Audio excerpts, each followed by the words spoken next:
ଦେଖନ୍ତୁ ଆଜି ମୁଁ ସେକେଣ୍ଡ ନାଟକ ପାଇଁ ଯେଉଁ ପ୍ରସ୍ତୁତି ଚାଲିଛି ମୁଁ ଆସି ପହଞ୍ଚି ଯାଇଛି ଯେଉଁ ସିଂହବାହିନୀର ଆଖଡ଼ାଶାଳ ପାଖରେ। ଆପଣମାନେ ଯଦି ବାଲେଶ୍ୱରରୁ ଆସିବେ ତାହେଲେ ଲଙ୍ଗଳେଶ୍ୱରରୁ ମାନ୍ଧାତା ହେଇକି ଆସିବେ। ଏଟା ଦେଖନ୍ତୁ ଆପଣ ଏପଟେ ଆସିବ, ନହେଲେ ଆପଣମାନେ ଯଦି ଜଳେଶ୍ୱର କିମ୍ବା ଭୋଗରାଇରୁ ଆସିବେ ତେଣୁ ବାଲିଆପାଳ ହେଇକି କାଳୀପଦା ରୋଡ଼ ହେଇ ଆପଣମାନେ ଏପଟେ ଦେଇକି ଆସିବେ। ମୁଁ ଆପଣଙ୍କୁ ଦେଖାଉଛି ପ୍ରଥମ ଭିଡ଼ିଓରେ ଆପଣଙ୍କୁ ଦେଖାଇଥିଲି।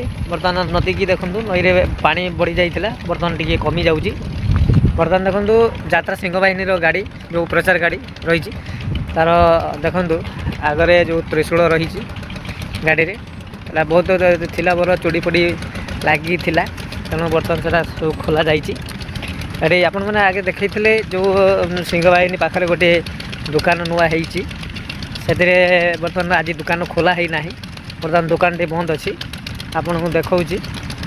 ଆଉ ଆଗରେ ଦେଖନ୍ତୁ ଯେଉଁ ଡିଜେ ଥିଲା ଯେଉଁ ଟ୍ରକ୍ରେ, ଆଗ ଭିଡ଼ିଓରେ ମୁଁ ଆପଣଙ୍କୁ ଦେଖାଇଥିଲି ଯେଉଁ ଟ୍ରକ୍ ଗୁଡ଼ା ଛିଡ଼ା ହେଇଥିଲା, ସେ ଟ୍ରକ୍ରୁ ସବୁ ଡିଜି ଗୁଡ଼ା କାଢ଼ାଯାଇଛି ଏବଂ ଖାଲି ଡିଜି ଗୁଡ଼ା ରହିଯାଇଛି। ଏବଂ ତାର ଯେଉଁ ବସ୍ ଦୁଇଟି ରହିଛି, ଯାହାକି କଳାକାରମାନେ ଯେଉଁ ଗାଡ଼ିରେ ଯାଏ, ସେ ବାଇକ୍ରେ ଦୁଇଟି ମୋର ବସ୍ ଦୁଇଟି ଛିଡ଼ା ହେଇଛି। ଆଗରେ ଗୋଟେ ଟ୍ରକ୍ ଛିଡ଼ା ହେଇଛି, ଆପଣ ଦେଖୁଥିବେ, ମୁଁ ଆପଣଙ୍କୁ ଦେଖାଉଛି।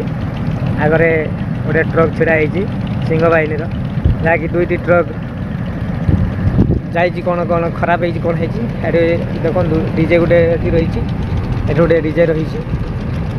ଏଠି ବର୍ଷା ହେଉଛି, ସେଇଥିପାଇଁ ଏଇଟା ଘୋଡ଼େଇକି ରଖାଯାଇଛି। ଆପଣ ଦେଖନ୍ତୁ এই ରୋଡ଼ରୁ ଆସିଲେ ତଳକୁ ଗଲେ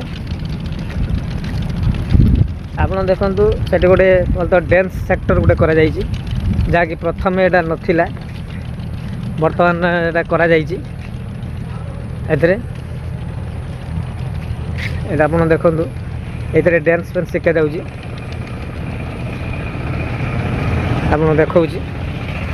ଆଉ ଯେଉଁ ସିଂହବାହିନୀ ମେନ୍ ଗେଟ୍ରେ ଏଠି ଦେଖନ୍ତୁ, ମେନ୍ ଗେଟ୍ରେ ଯେଉଁ ଉପରେ ପୋଷ୍ଟର ଲାଗିଥିଲା, ବର୍ତ୍ତମାନ ସେ ଉପରର ପୋଷ୍ଟରକୁ ଚିରା ଯାଇଛି।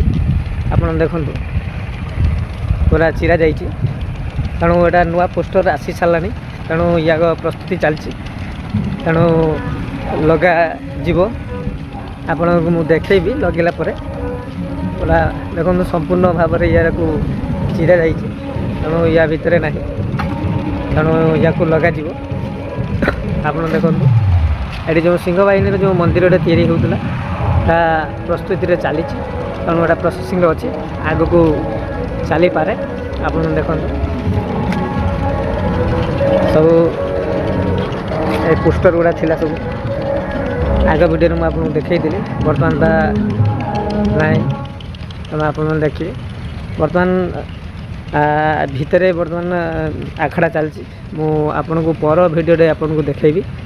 ଯେଉଁ ଆମର ଏଇ ଭିଡ଼ିଓଟି ମଧ୍ୟ ଯେଉଁ ନାଟକଟି ଚାଲିଛି, ଏଠୁ ଏନ୍ତେ କଳିଯୁଗ ଶେଷ। ଏଇଟା ବିଜେମ୍ ହେଉଛି 16 ତାରିଖ ବୁଧବାର, ତେଣୁ ଆପଣମାନେ ଦେଖିବାକୁ ପାଇବେ। ମୁଁ ଆପଣଙ୍କୁ ଏଇ ଭିଡ଼ିଓଟି ଦେଖାଇବି।